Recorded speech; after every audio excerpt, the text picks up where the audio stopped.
មុននេះនេះភាំងហើយនិយាយមិនចេញនឹកឃើញរូបភាពដែលមុននឹងនេះនាងគឺជាសត្វនាគពិតមែនបានន័យថា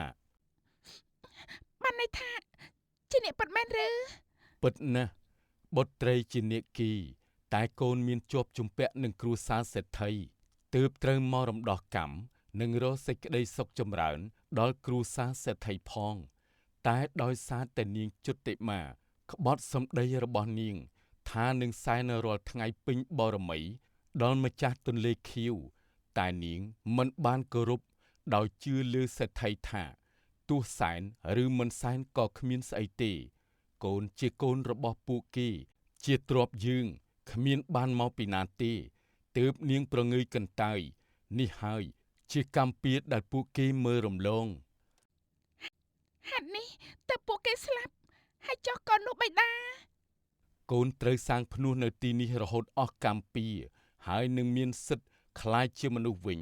នៅពេលយប់ថ្ងៃពេញបរមីតែប៉ុណ្ណោះនាងមុនីនាគយំខ្សឹកខ្សួលមិនអស់អាល័យនឹងលោកពុកអ្នកម៉ែដែលជាមនុស្សមានគុណផ្ដល់កំណើតតែបែរជាត្រូវមកដេកស្លាប់បែបនេះទៅវិញកូនសុំសាងភ្នោះនៅទីនេះរងចាំទន្លេខៀវជារៀងរហូតតទៅណាព្រះបិតាបើបុត្រីសម្រេចចិត្តទៅហើយបិតាមិនជំទាស់នោះទេចូលតាំងសិលហាមសម្លាប់ឬព្យាបាទមនុស្សលោកមិនដូច្នោះបុត្រីនឹងមិនអាចក្លាយជាមនុស្សបានជាដាច់ខាតសូម្បីតែនាគីពេញរូបរាងក៏មិនបានដែរចាំទុកណាបុត្រក្រាបទូលព្រះបិតាភ្លាមនោះស្ដេចនាគក៏បានក្លាយខ្លួនជាសត្វនាគហោះចូលទន្លេខៀវវិញបាត់ទៅទុកឲ្យនាងមណីនាគអង្គុយតាំងសិលក្រោមដើមឈើធំដែលមានកន្លែងសក្ការៈបូជាស្រាប់រហូតតរៀងទៅ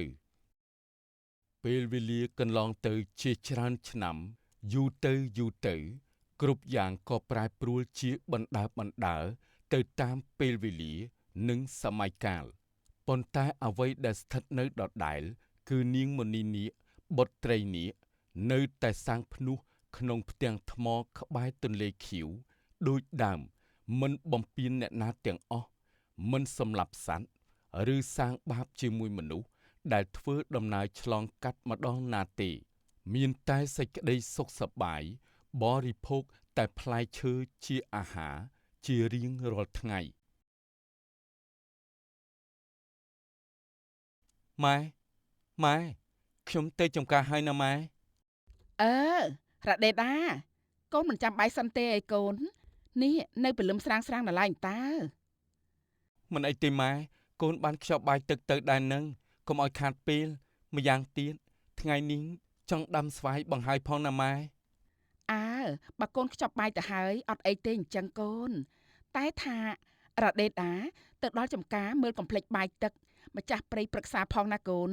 គេថែរក្សាយើងកុំភ្លេចគុណឮទេកូន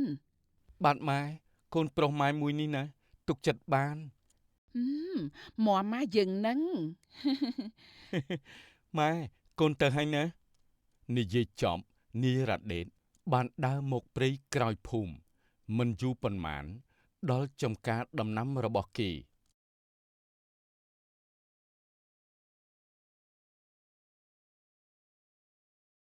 នាយរ៉ាដេតដើរឆ្លងកាត់ទន្លេខៀវជាប្រចាំ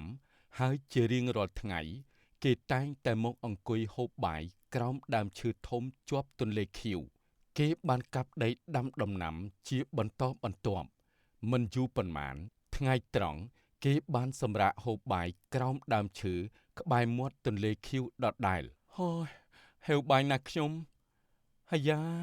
ឈ្ងុយណាស់ហូបបាយបន្តិចសិននឹងអាចបានសម្រាកបន្តិចផងរ៉ាដេតពោលចប់ប្រញាប់ហូបបាយតែយ៉ាងណាគេមិនដែលភ្លេចដាក់បាយលើស្លឹកឈើឲ្យម្ចាស់កន្លែងចំការគឺម្ចាស់ទឹកដីតាមបែបជំនឿពីបុរាណកាលមកហូបរួចរាល់ហើយគេក៏ផ្អែកខ្នងទៅនឹងគល់ឈើដើម្បីសម្រាកយកកម្លាំងខណៈរ៉ាដេតកំពុងតែលង់លក់ស្កប់ស្កល់នោះស្រាប់តែមុនីនាគបានចេញមកបង្ហាញខ្លួននៅកន្លែងរ៉ាដេតកំពុងតែសម្រាកកំឡោះដល់កំសត់អើយ យើងសរសើរនៅទឹកចិត្តរបស់នាងណាស់មនុស្សល្អដូចជានាយសមនឹងទទួលបានរង្វាន់ គិតរួចនាងមណីនាគបានលាតបាតដៃឡើងពន្លឺពណ៌មាសចេញមកយ៉ាងចែងចាំងនាងបានច្រកដុំមាសមួយចំនួនចូលថង់ក្រណាត់របស់រ៉ាដេតដាក់ក្បែរនោះហើយនាងក៏រលាយរាងកាយចូលទន្លេវិញបាត់ទៅហើយដេកជ្រុលដឹងខ្ញុំនេះដាំថែមបន្តិចសិនមេឃងងឹតឥឡូវហើយខ្ញុំនាយរ៉ាដេតបានប្រឹងដាំដំណាំឲ្យបានខ្លះមុននឹងត្រឡប់ទៅផ្ទះវិញក្រោយឃើញថាមេឃជិតងងឹតនាយរ៉ាដេតក៏ប្រញាប់រៀបចំប្រមូលអីវ៉ាន់ត្រឡប់ទៅផ្ទះសំណាងល្អណាស់មនុស្សល្អ បុត្រីនេះបានឈរមើលរ៉ាដេតចាក់ចេញពីទីនោះរហូតផុតកន្ទុយភ្នែកម៉ែម៉ែខ្ញុំមកពីចំការវិញហើយម៉ែអូកូនដេតមកល្មមម៉ែកំពុងតែរៀបចំបាយទឹកហើយណាកូន បាទម៉ែតែកូនងូតទឹកសិនណាអឺទៅចុះអានឹងហូបបាយជុំគ្នាណាកូន បាទម៉ែរ៉ាដេតទុកថង់បាយលើគ្រែហើយទៅងូតទឹកបាត់មីងទាវក៏ប្រមូលអីវ៉ាន់របស់កូនលាងទុកដាក់ក៏ប្រទះនឹងបង្វិចក្រណាត់ពណ៌សប្លែកនេះជាថង់បង្វិចស្អីគេនឹងអេព្រឹកមិញទៅតែមួយថង់តើមកវិញមិនក៏បានមិនបានជាមានពីរថង់អញ្ចឹង អូម៉ែតោះប្រសាបាយកូនងូតទឹករួចហើយអឺអឺដេដានេះជាថង់បង្វិចស្អីដែរម៉ែមើលឃើញកូនយកទៅតែមួយតើកាលពីព្រឹកមិញចុះឥឡូវពេលមកវិញមានពីរថង់ថែមទាំងធ្ងន់ទៀតផងនេះជាអ្វីទៅកូន អត់ដឹងទេម៉ែខ្ញុំស្មានថាជារបស់ម៉ែខ្ចប់ឲ្យតែដោយសារហូបឆ្អែតកូនសម្រាប់ឲ្យក៏ដល់ពេលមកវិញក៏មិនបានស្រាញមើលទេ អេរបស់គេភ្លេចតែដឹងណាកូន ទេគ្មានទេម៉ែក្នុងចំការមានតែកូនដោយម៉ែដឹងហើយតាចំការយើងឆ្ងាយពីគេអ្នកណាក៏ដឹងថានៅក្នុងភូមិសាស្ត្រស្រុកយើងនឹងគេខ្លាចបំផុតម្ដុំចំការយើង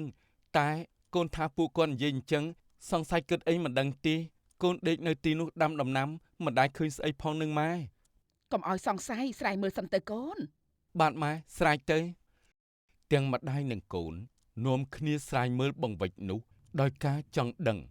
ពេលស្រែកបង្វិចចេញមកបានបន្តិចពណ៌មាសឆ្អិនឆ្អៅចែងចាំងចេញមកធ្វើឲ្យរ៉ាដេតលាន់មាត់ម៉ែមាសពិតទេហា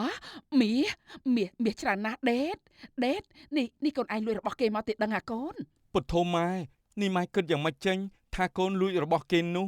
ម៉ែអើយម៉ែនិយាយមកដូចមិនដឹងចរិតកូនប្រុសសោះកូនមានម៉ែណែនាំព្រានប្រដៅល្អណាស់កូនឯណាមានគំនិតអាក្រក់អញ្ចឹងនោះម៉ែអើយម៉ែកូនខូចចិត្តណាស់ណា